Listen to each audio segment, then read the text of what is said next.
Mr. George Galloway MP.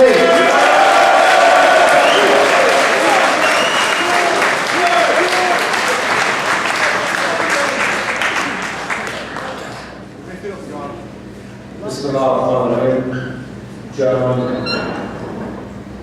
Molana, distinguished elders, brothers and sisters, comrades and friends, wassalamu alaikum.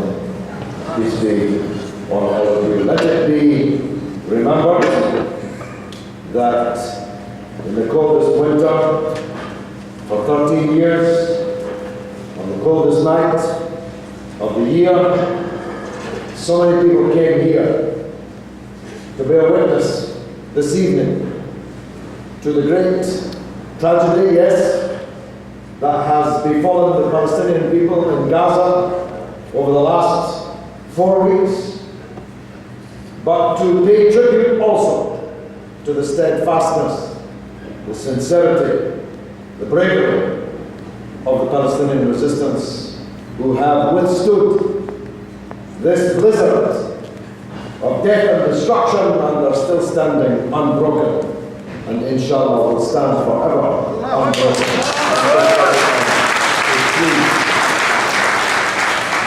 Let it be remembered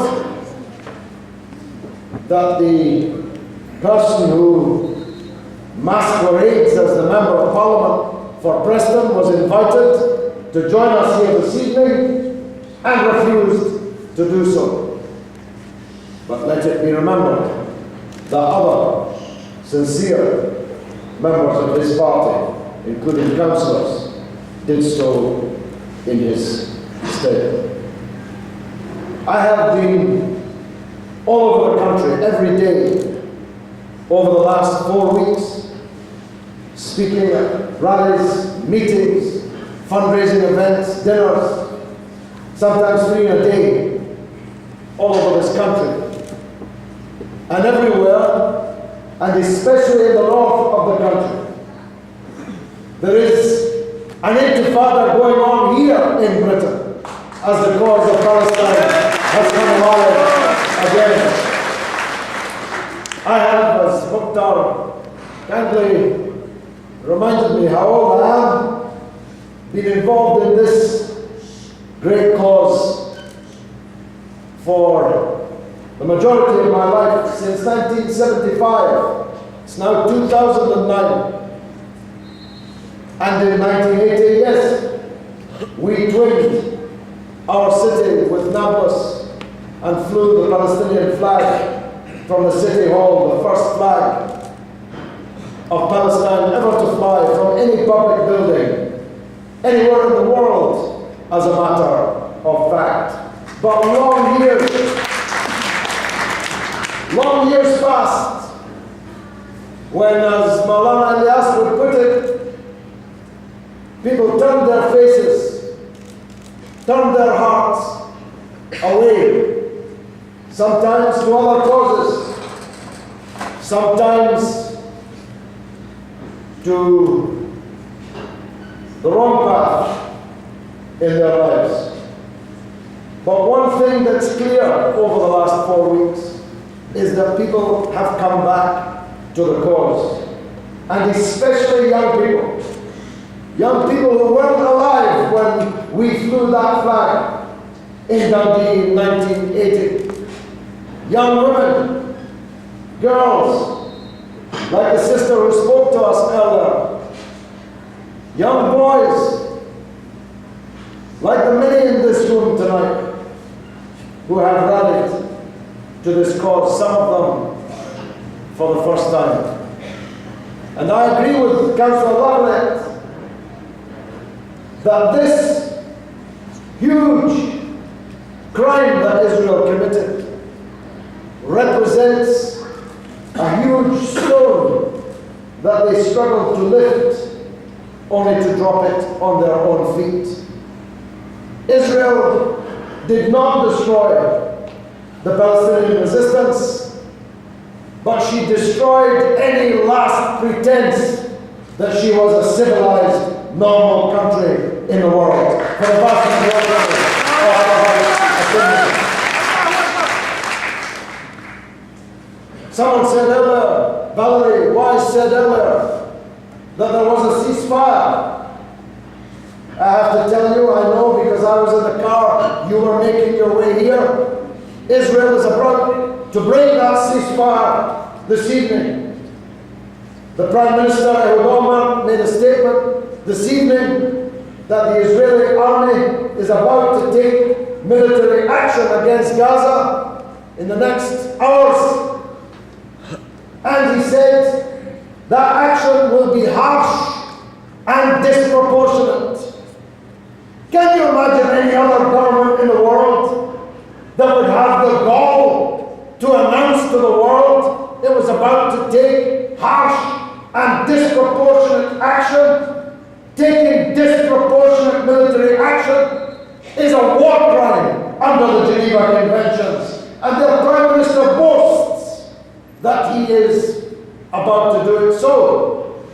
Perhaps by the time we leave here this evening, there will already be pictures of new and more terrible crimes carried out by this illegitimate state of Israel.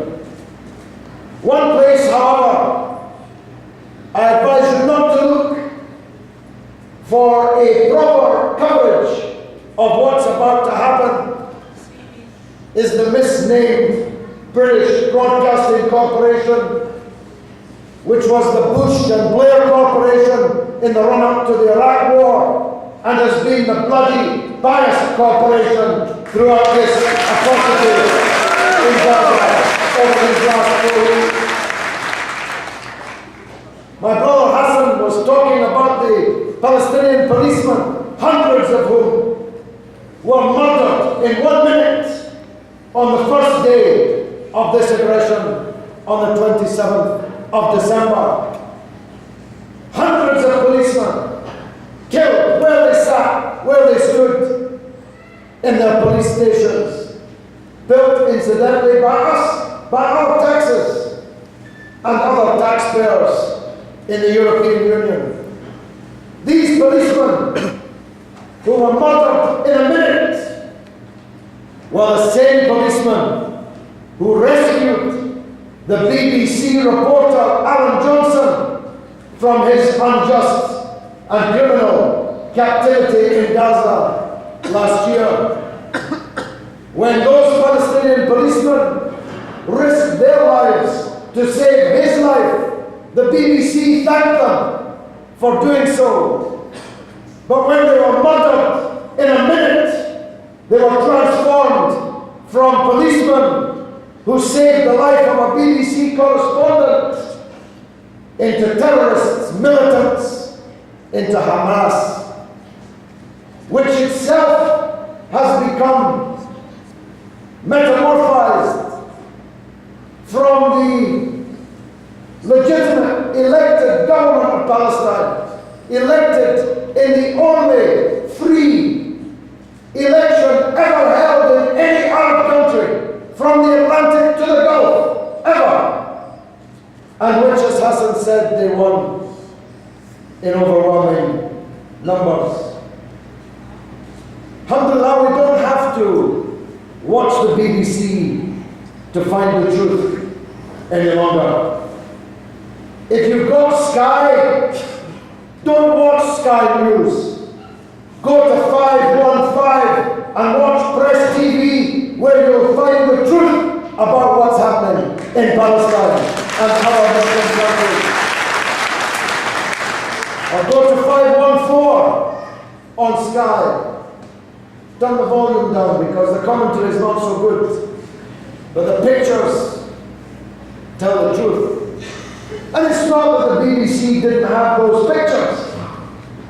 As Jon Snow's magnificent Dispatches program on Channel 4 a couple of weeks ago amply demonstrated, all the broadcasters had the same pictures, but some of the broadcasters chose to suppress them. The BBC executive, Mark Horrocks, told Jon Snow on that program that they have suppressed these images in the interests of taste and decency.